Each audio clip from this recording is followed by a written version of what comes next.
I'm not going to tell everybody like, yes, everybody send their kids to university. Absolutely. No. If I had children, would I send them? Yes, I would. Why? Because, so maybe that's a better place to answer it from.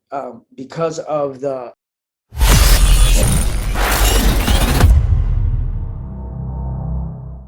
Now, one thing you said that at least at some point more early on, education didn't really grab you. Now, something that did grab you was hip hop culture. So how, House, did you get into hip hop? Oof, man, that last one was, I'm gonna try to make it not long-winded. Hope you don't have to make too much editing, but I'm gonna try to make it easy for you. But the first 3-hour interview on Beyond the Cypher. We're gonna have this on VHS. Yeah, exactly. We gotta bring back the VHS on it. So I was introduced to the culture, or I think maybe the elements separately before it was called hip hop. I had two aunts. I owe them a lot, Martha and Rosie, that were a little bit older than me. They went to the neighborhood school that I didn't go to.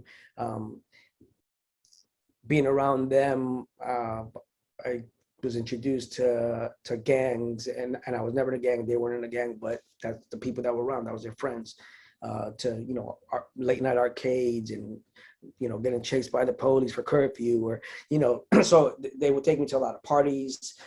They would take me to go to the park, because I was their excuse to be able to go places. Like, we're gonna go jogging. Oh, mijas, you guys are so healthy. That's awesome. You're gonna take little man with because you guys are good. And we would go to the park and they'd go make out with their boyfriends, and I'd be able to bang it. Right. So I was introduced to it. They had, I remember them bringing vinyl like records home, like, oh, this is our friend from school that made this vinyl record. People from like the Hot Mix 5 and stuff like that were like house DJs. So I was being introduced, and I would see the turntable stuff, and I would hear, you didn't really hear rapping, but there was a version of something that we would play, and I wish we had these tapes, but and there were just these rhymes. But really, when Sugar Hill Gang. Here's Wonder Mike, Hank, and Master G, the Sugar Hill Gang.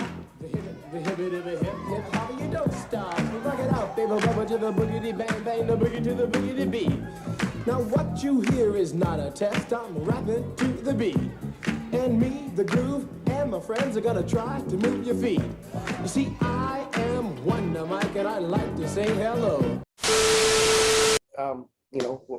It's not the first rap group, y'all. It's not the first ever. Like, they're not the original, so do your homework on your own. But that's definitely the one that wrapped everything up for everybody, where you're like, oh, what's this? So that's what you heard, rap. I had already started to see the DJ thing. The graph, I would see it on the rooftops. My mom, she used to sell jewelry, so on Saturday mornings, mad early, when I wanted to watch cartoons, she would force me to go with her downtown to go pick up the new merchandise or whatever. And I remember specifically, asking her, like, yo, what is that? Like, what is all of that stuff on those rooftops? And she'd be like, oh, just, kids being stupid. I'm like, yeah, that's stupid. Them kids are dumb.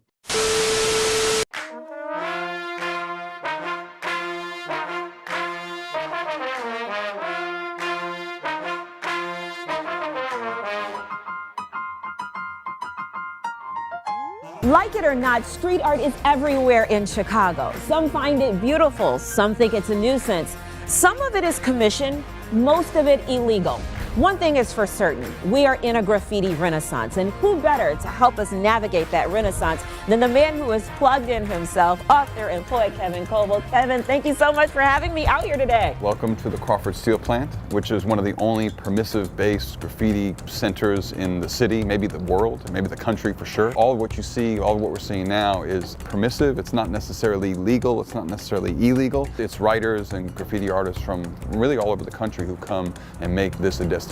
Why do you think Chicago has this love-hate relationship with graffiti? Because it's not going anywhere. I think people misunderstand it, and so I think that's part of it. In Chicago especially, we think it's associated with gang culture and gang violence, and I think that there's a power in street organizations and a beauty in gang graffiti, but what we see now is just essentially young people from working class communities communities of color who are going to any means necessary to express themselves. In a school system that is actively cutting arts programming, in a country that doesn't necessarily value those contributions, young people have innovated a form and a culture that's very vibrant, and so we just have to get hip to what it is.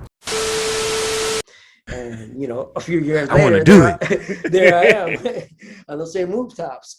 So I had seen that the dance, you know, it was around, but obviously not in any kind of, you know, there was always dance in my house. You know, my aunts like the disco stuff and my uncles like rock and roll. And so there was a big mashup of stuff in there. So long story short, in sixth grade, the summer after fifth grade, I went to Mexico for the summer. I came back a little bit late. I used to go to a bilingual school called Inter-American Magnet, and there was only like 2 magnet schools in Chicago. So I had a big, long waiting list, but I had been there since like the program started. It was one of these, it was more of a program because we would get kicked out of one building, and then third grade, you had a whole different building, and in fourth grade, you a whole different, but we used to get bussed into those neighborhoods, which was great because I got to network and talk to other people, other kids from other neighborhoods that I would never normally meet because I wasn't leaving the block necessarily. So came back a little bit late. You know, we already had our little posse, of course, and we were we were the wild ones. And I remember them specifically going like, "Nah, this is our chance to break these dudes up. Like, tell him he has to go on a waiting list." Like, I was like, "What? I started this gang. We've been here since day." So I had to go to the school in my neighborhood, which was Armstrong, which is where my aunts. Luckily, my aunts had just graduated from there, so at least I had again, and they hung out with the gang members, and so I had a little bit of juice at least of like, oh no, that's Martha Rose's little nephew. Don't mess with him. And it was good because I was scared of everything. If I was like, I don't want to fight nobody. Like my other school, we were bilingual. We talked it out in lots of languages. Like, y'all want to, this school, there was like fights every single Friday. But day one, walk into the school. So this is sixth grade. I walk in. I had to carry my own desk in, and I grab a desk from over there from the storage room and bring, come on, bro. So I'm over there carrying this desk. He was a maintenance man. Yeah. Like, dang, y'all training me quick. But I walked in the classroom and they were, I didn't know, but they were practicing for a show that they were going to do at a park. And the first thing that I saw was like 6 of them do like a 6-man centipede, you know what I mean, like linked up together. And then the fools were, and I was like, what is going on? You know, I just spent the whole summer in Mexico. Nothing like this remotely was happening. Nothing, music, nothing. So I thought it was like, oh, this is something that these kids do here in this neighborhood. Y'all weird as hell. That's, you know, so I wasn't really loving it but I was also more terrified of just being at this new school.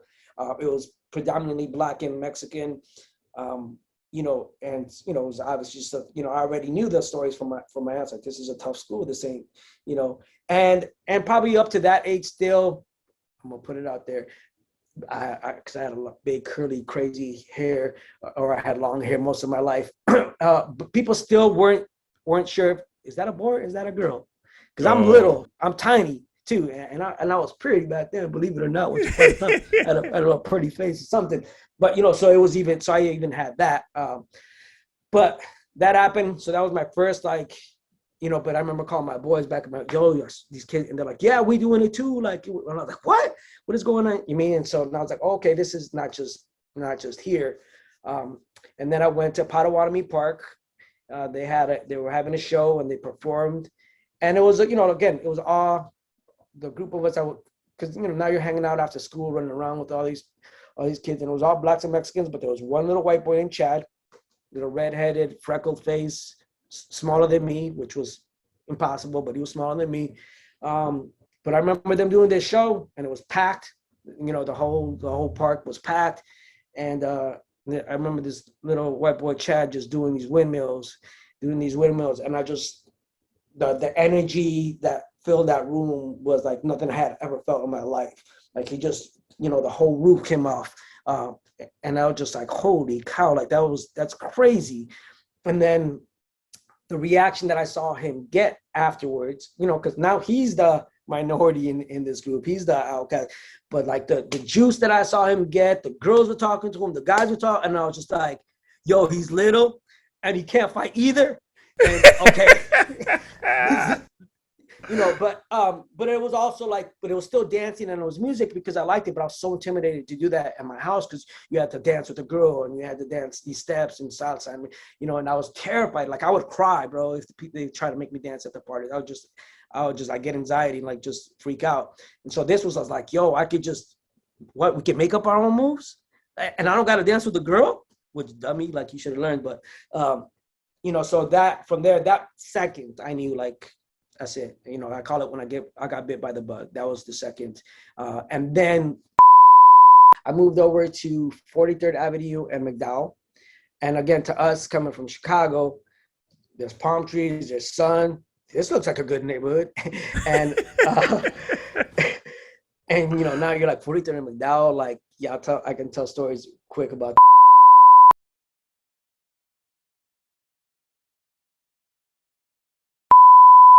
For more quality content from Beyond the Cypher with Illskillz, don't forget to press the like and subscribe buttons. Let us know how we're doing down in the comment section, and to make sure that you don't miss anything from the channel, smash that notification bell. We appreciate the love and support. Peace until the next episode.